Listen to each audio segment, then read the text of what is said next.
जय हिंद दोस्तों। Thank you so much जो आप हमारे यूट्यूब चैनल पर आए। जो है हमारा टॉपिक चलेगा वो आज पेपर नंबर फर्स्ट होगा, सॉरी पेपर नंबर हमारा जो सेकंड होगा, पेपर सेकंड। ठीक है, जिसमें आपके 12 क्वेश्चन दिए होंगे और 12 में से आपको जो सॉल्व करने हैं वो आपको 10 क्वेश्चन आपको सॉल्व करना है। और इसमें आपको इस वीडियो में आपको पूरे 12 के 12 क्वेश्चन सॉल्व कराए जाएंगे और जितने भी मैं क्वेश्चन कराता जाऊंगा उसको आपको सबकी स्क्रीनशॉट ले लेना है और 15 तारीख को आपको अच्छी तरीके से आपको बेस्ट से बेस्ट टेस्ट की तैयारी करना है। ओके, तो चलते हम पहले पहले क्वेश्चन पर, इसको हम रीच करते हैं।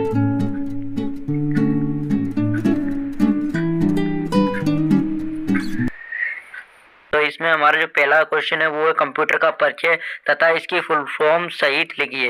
ये भी क्वेश्चन सेम टू सेम उसी के तरह जो पिछली वीडियो हमने डाला था। चलो इसका आंसर हम देखते हैं क्या होता है। इसका आंसर है कंप्यूटर एक तय कार्य करने वाली यांत्रिक मशीन है जिसका मुख्य काम यूजर के द्वारा दिए गए निर्देशों का पालन करना और उसके अनुसार प्रोसेस करके रिजल्ट को यूजर के सामने आउटपुट के रूप में दिखाना होता है।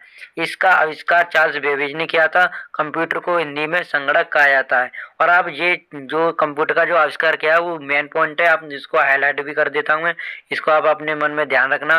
जो यूजर्स होते हैं वो हम ही लोग होते हैं, आप यहाँ पे हम भी कर सकते हो। ठीक है, फिर चलते हैं अपने इसकी फुल फॉर्म रहेगी, इसकी फुल फॉर्म को भी आप देख लेना। इसकी फुल फॉर्म होती है वो होती है सी से हमारी कॉमनली, ओ से हो गया ऑपरेटेड, एम से हो गया मशीन, पी से हो गया पार्टिकुलरली, यू से यूजफुल, टी से टेक्निकल, ई से एजुकेशन एंड आर से हो गया आपका रिसर्च। तो इनको हिंदी में क्या क्या बोला जाता है वो है आपका साधारण। ठीक है, साधारण बोला जाता है, कॉमनली को ऑपरेटर को चलाना, मशीन को मशीन बोला जाता है, पार्टिकुलर को विशिष्ट, यूज्ड फॉर को वो बोला जाता है प्रयोग, टेक्निकल होता है वो हमारा टेक्निकली होता है, एजुकेशन एंड एजुकेशन की माने क्या होता है वो शिक्षा होता है, रिसर्च का मतलब आप खोज ही करते हो तो रिसर्च माने होता है आपका खोज। तो चलते हम अपने नेक्स्ट क्वेश्चन पर। तो हमारा नेक्स्ट क्वेश्चन होगा क्वेश्चन नंबर सेकंड। इस क्वेश्चन को आप ध्यान से समझना। ठीक है, चलते हम अपने नेक्स्ट क्वेश्चन। जी सेकंड वाला क्वेश्चन बोल क्या रहा है, तो जो वोटिंग कितने प्रकार की होती है तथा इनकी परिभाषा भी दीजिए। भाई वोटिंग की बात की जाए तो वोटिंग तो दो प्रकार की होती है। सबसे पहले हम ये समझते हैं वोटिंग होती क्या है। वोटिंग होती क्या है? वोटिंग क्या होती है, जब आप कंप्यूटर को ऑन ऑफ करते हो तो उस समय की जो प्रक्रिया चलती है वो आपकी वोटिंग होती है। वोटिंग भी आपकी दो प्रकार की होती है। कौन कौन सी होती है? पहली होती है आपकी कोल्ड वोटिंग, दूसरी होती है आपकी वार्म वोटिंग।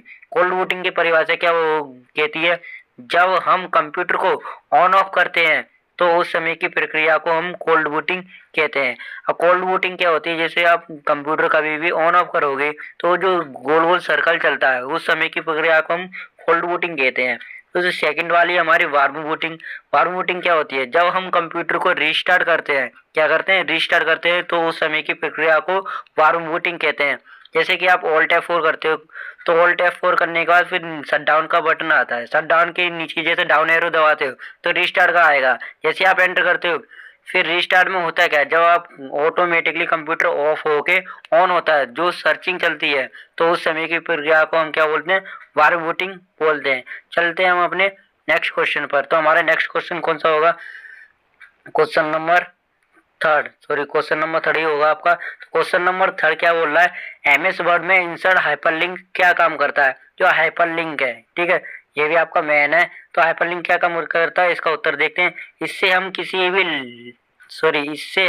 भी फाइल की लिंक बना सकते हैं। इससे हम किसी भी फाइल की लिंक बना सकते हैं। फिर उसी फाइल को खोलने के लिए लिंक पर कंट्रोल बटन के साथ लेफ्ट क्लिक करके खोल सकते हैं। जैसे कि आप किसी भी फाइल की, आपने कोई फाइल सेव कर रखी है तो उसी फाइल के आप लिंक बना सकते हो। लिंक बनाने के बाद उसको खोलना कैसे है, जैसे कि आपने कोई लिंक बना दी, मान लो आपने कोई लिंक बना दी, उसको खोलना तो आप कंट्रोल के साथ उसी लिंक पे लेफ्ट वाले क्लिक प्रेस करते हो माउस से, तो आपकी वो फाइल है वो आपको खोल के दे देता है। फिर चलते हैं हम अपने नेक्स्ट क्वेश्चन पर। क्वेश्चन नंबर आपका फोर्थ आने वाला है। तो फोर्थ क्वेश्चन क्या बोलता है, एमएस वर्ड में मार्जिन ऑप्शन का यूज क्यों करते हैं। जो मार्जिन होता है, मार्जिन माना होता है क्या, पहले ये समझते हैं मार्जिन होती क्या है। मार्जिन वो होती है जो आपकी, जैसे कि मान लो आप प्रिंट निकाल रहे हो तो जो साइड में जो जगह छूटी होती है, जैसे लेफ्ट साइड में जो जगह छूटी है वो होती है हमारी मार्जिन, जैसे राइट साइड में भी हमारी छूटी है जगह। ठीक है, तो ये हमारी क्या मार्जिन है। तो इसका उत्तर कैसे लिखेंगे, इसमें हम एमएस वर्ड के पेज की मार्जिन सेट कर सकते हैं। जिससे कि पेज में कितनी दूरी छोड़कर प्रिंट होना चाहिए यह तय कर सकते हैं। जैसे कि हमने यहाँ पे लगाया था तो हमें इतनी दूर से प्रिंट करना है, इसलिए हमें पहले मार्जिन सेट करना पड़ता है पेज पे, MS वर्ड वाली पे। चलते हैं अपने 5 क्वेश्चन पर। 5 क्वेश्चन है कौन सा, तो 5 क्वेश्चन में ये था, ये भी आपके पिछली वीडियो में आ चुका है ये वाला क्वेश्चन। डेस्कटॉप की 10 शॉर्टकट कीज लिखिए, तो इसकी 10 शॉर्टकट कीज देखते हैं डेस्कटॉप की। बच्चे क्या करते हैं, MS वर्ड की, पेंट के, यानी कौन कौन से टाइपिंग को सेट देते हैं, वो नहीं करना आपको। डेस्कटॉप की बोलिए तो डेस्कटॉप पे यूज होने वाले आपको शॉर्टकट कीज लिखना है। तो इसकी पहली शॉर्टकट कीज क्या होगी, न्यू फोल्डर। न्यू फोल्डर की शॉर्टकट कीज क्या होती है, Ctrl+Shift+N, एक नया फोल्डर क्रिएट हो जाता है। तो सेकंड वाला जो आपकी शॉर्टकट कीज है वो आपकी रीनेम फोल्डर। कभी भी आप एक नया फोल्डर बनाते हो तो रीनेम फोल्डर क्या काम करता है, F2, वो ये काम करता है कि आप फिर से आप नाम चेंज कर सकते हो। नेम चेंज करने के बाद आप फिर से नेम चेंज करना चाह रहे हो तो रीनेम आप कर सकते हो, बार बार कर सकते हो F2। तो नो नेम फोल्डर, जैसे कि आपने एक फोल्डर बना लिया, ठीक है, मान लो आपने मोनू के नाम से फोल्डर बनाया, ठीक है, चल नहीं पा रहा और समझिए इस फोन पे, ठीक है, चलो देखते हैं। मान लो हमने मोनू के नाम से फोल्डर बनाया, उसको पहले हम करेंगे रीनेम। क्या करोगे आप, F2 करोगे, रीनेम। रीनेम करने के बाद तब आपको जो कोड प्रेस करना है, Alt+0 160, तो आपका एक नो नेम फोल्डर बन जाएगा। जो नाम था वो नाम भी मिट जाएगा और फिर आपका हाइड भी हो जाएगा। तो इसमें होता क्या, चलो इसको मिटा देते हैं पहले, ठीक है, समझ में आया। आपका नाम है वो हाइड हो जाएगा, बिल्कुल खाली सा फोल्डर बन जाएगा। फिर चलते हैं हमारी नेक्स्ट शॉर्टकट कीज पे। जो नेक्स्ट शॉर्टकट कीज है वो आपकी run command box. Run command box क्या होती है, Windows+R। जैसे कि आप कोई भी सॉफ्टवेयर खोलते हो तो एक डायलॉग बॉक्स खुलता है, वो रन कमांड बॉक्स होता है, जिसमें आप टाइप करके कोई भी सॉफ्टवेयर खोल सकते हो। फिर चलते हैं हम अपनी नेक्स्ट शॉर्टकट कीज पे। नेक्स्ट शॉर्टकट कीज क्या है, open my computer. Open my computer का मतलब हो गया Windows+A, इसकी शॉर्टकट कीज होती है। इसमें भी शायद आपका आता होगा, उसमें दिस PC लिख के आता होगा, ठीक है, दिस PC इस नेम से आता होगा। तो दिस PC खोलने के लिए आप क्या करोगे, Windows E करोगे, जिसमें आपके वीडियो, सॉन्ग, डॉक्यूमेंट, फाइल, सारी चीजें ऐसी रखी होती हैं, तो आप उसमें जा सकते हो। फिर हमारी जो नेक्स्ट शॉर्टकट कीज है वो ये है 6वां है, मिनिमाइज ऑल विंडो। जितनी भी आपकी विंडो खुली होंगी उनको मिनिमाइज करना है, तो आप एक बार में कर सकते हो, वो है आपकी Windows+M। फिर इसकी जो नेक्स्ट शॉर्टकट कीज है वो है आपकी lock the computer. Lock the computer, अगर मान लो आपके लैपटॉप में कोई कंप्यूटर में लॉक लगा है और आपको जिस चला रहे हो, अगर आपने नहीं चलाया तो Windows+L करके आप लॉक लगा सकते हो। फिर आपका कोई बंदा या कोई खोलता है तो उसको पहले पासवर्ड क्रिएट करना पड़ेगा, तभी आपका वो लैपटॉप चला सकता है। फिर इसके बाद हमारी नेक्स्ट शॉर्टकट कीज है वो हमारी शो या हाइड डेस्कटॉप। ये शो या हाइड करता है, जैसे आपकी मान लो कुछ भी सॉफ्टवेयर है, कुछ भी खुला हो, तो आप एक ही बार में Windows D, ये सबसे बेस्ट होती है, काम ये मिनिमाइज की तरह ही करता है। तो Windows D करते हो तो आपका वो हाइड भी हो जाएगा, बाद में शो करा देगा Windows D करके ही। तो इसकी फिर नेक्स्ट शॉर्टकट कीज देखते हैं। नेक्स्ट शॉर्टकट कीज क्या होती है, वो है आपकी शटडाउन। शटडाउन को तो ज़्यादातर बच्चों को याद भी रहता, Alt+F4 से हमारा जो PC है वो शटडाउन हो जाता है। फिर इसकी जो नेक्स्ट शॉर्टकट कीज है वो है ओपन सर्च। ये ज़्यादातर Windows 7 में होता नहीं है, F3 काम नहीं करता। तो इसकी जो है हमारी ओपन सर्च की, वो Windows 10 में या Windows 11 में भी आपकी काम कर सकती है, ओपन सर्च में, ठीक है। चलते हैं अपने नेक्स्ट क्वेश्चन पर, पहले इसको रीच कर देते हैं। तो हमारा क्वेश्चन नंबर 6 है, वो है एक्सेल में फर्स्ट सेल तथा लास्ट सेल का क्या नाम होता है। तो हमारा फर्स्ट नेम और लास्ट सेल का नाम क्या होता है, मान लो आपकी एक ऐसे सेल होते हैं, आपके एक बॉक्स बना देता हूँ, ठीक है, इसमें मान लो आपके अलग अलग सेल हैं। तो जो पहले सेल का नेम होता है वो पहले सेल का नाम क्या होता है आपका A1, ठीक है। जो आपके ऐसे सेल होते हैं, जो लास्ट सेल और फर्स्ट नेम का ना, फर्स्ट सेल का नाम तो पता चल गया A1, तो लास्ट सेल होते हैं उसमें टोटल रो की संख्या और कॉलम की संख्या कितनी होती है उसको गिना जाता है। तो लास्ट वाला जो हमारा जो कॉलम होता है वो कॉलम की संख्या 16,384 होती है। 16,000 लिख भी सकते, 16,384 जो होती है आपकी कॉलम की संख्या, ठीक है। पहले हम नीचे वाले को इरेज कर देते हैं।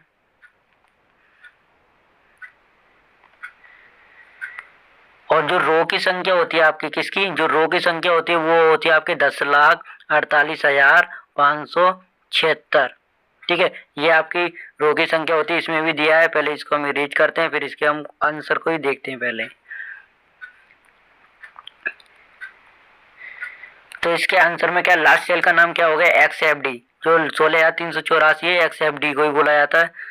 ठीक है, XFD क्या हो गया हमारा 16,384, 10,48,576, ये हमारी रो की संख्या हो गई। तो लास्ट सेल का नाम हमारा क्या होना, XFD 10,48,576। चलते हैं अपने नेक्स्ट क्वेश्चन पर। फिर हमारा जो नेक्स्ट क्वेश्चन है, क्वेश्चन नंबर 6 हो गया। क्वेश्चन नंबर 7 में देखते हैं। क्वेश्चन नंबर 7 हमारा, एक्सेल में पाइवट टेबल तथा पाइवट चार्ट में क्या अंतर है। तो पाइवट टेबल तथा पाइवट चार्ट में अंतर देखते हैं। तो पहला है हमारा पाइवट टेबल।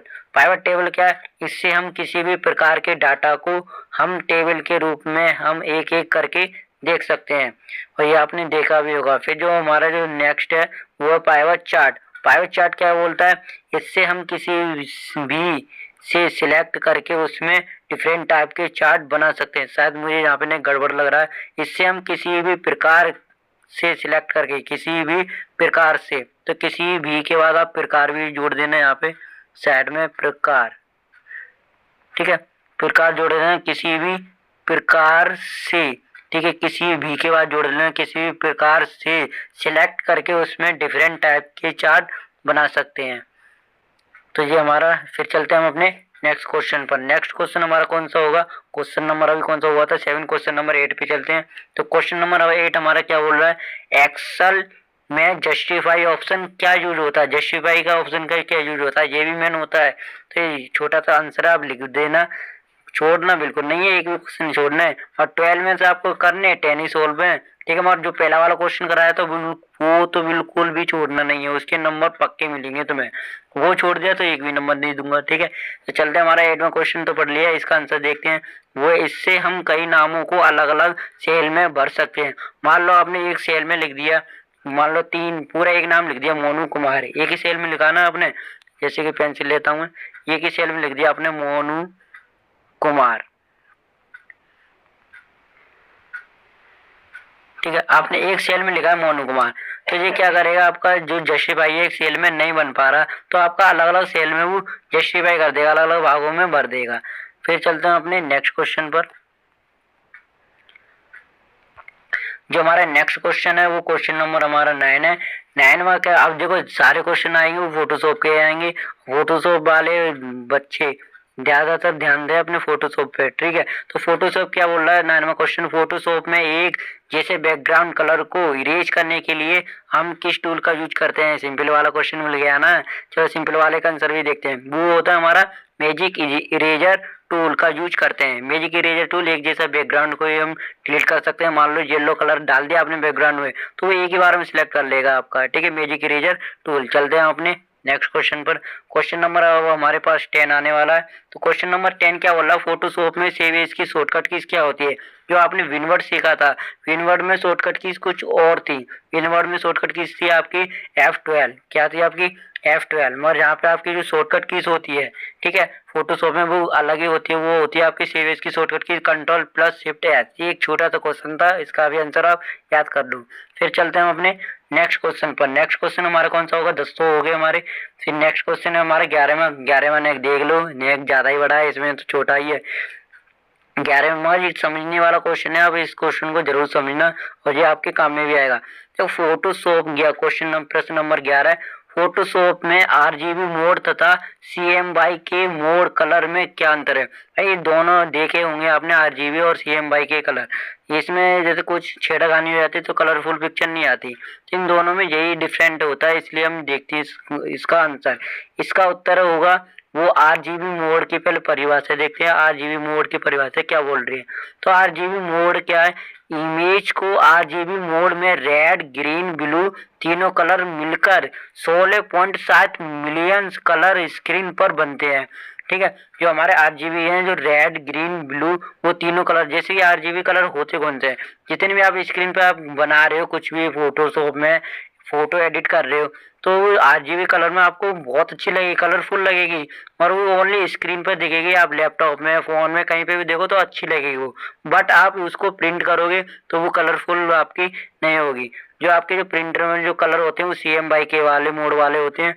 तो ये CMYK मोड वाली पहले परिभाषा देख लो। CMYK मोड की परिभाषा, CMYK बेस्ट कलर क्वालिटी का प्रतीक होता है। क्योंकि इसमें 4 कलर होते हैं। कौन कौन से कलर होते हैं, इसकी फुल फॉर्म भी है हमारी CMY की।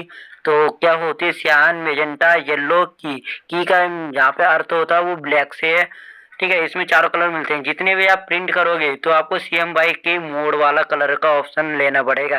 जितनी प्रिंट कर रहे हो, और आपको लैपटॉप में उसमें खराबी दिखेगी, बट आप प्रिंट करोगे तो आपको कलरफुल जैसा है उसमें वैसा ही मिलेगा। ओके, चलते हैं हम अपने नेक्स्ट क्वेश्चन पर। हमारा नेक्स्ट क्वेश्चन कौन सा, हमारा लास्ट क्वेश्चन है। लास्ट क्वेश्चन क्या बोल रहा है, फोटोशॉप में लासो टूल का यूज किस तरीके से होता है। तो लास्ट क्वेश्चन है, इसका भी आंसर बहुत अच्छी तरीके से होना चाहिए। इसका बहुत सिंपल भी क्वेश्चन है, शुरुआत में आ चुका है, तीसरे नंबर पर मिल जाएगा लासो टूल। इसमें 3 टूल थे आपके काटने वाले। तो इसका आंसर है, इसका प्रयोग चित्र को फ्री हैंड तरीके से काटने के लिए करते हैं। इसमें जहाँ से चित्र को काटना प्रारंभ किया है वहीं पर काटना खत्म करते हैं। मान लो आपने कहीं से स्टार्टिंग की है फोटो काटने के लिए, जैसे कि मैं अभी काट के ऐसे देख लेता हूँ। मान लो आपने यहाँ से स्टार्टिंग की है तो आपको यहीं पर ही स्टॉप करना पड़ेगा जहाँ से आपने काटना खत्म किया है। ठीक है, तभी आपकी सिलेक्टिंग बनेगी, फिर आप कहीं पे भी मूव करा सकते हो। Okay guys, thank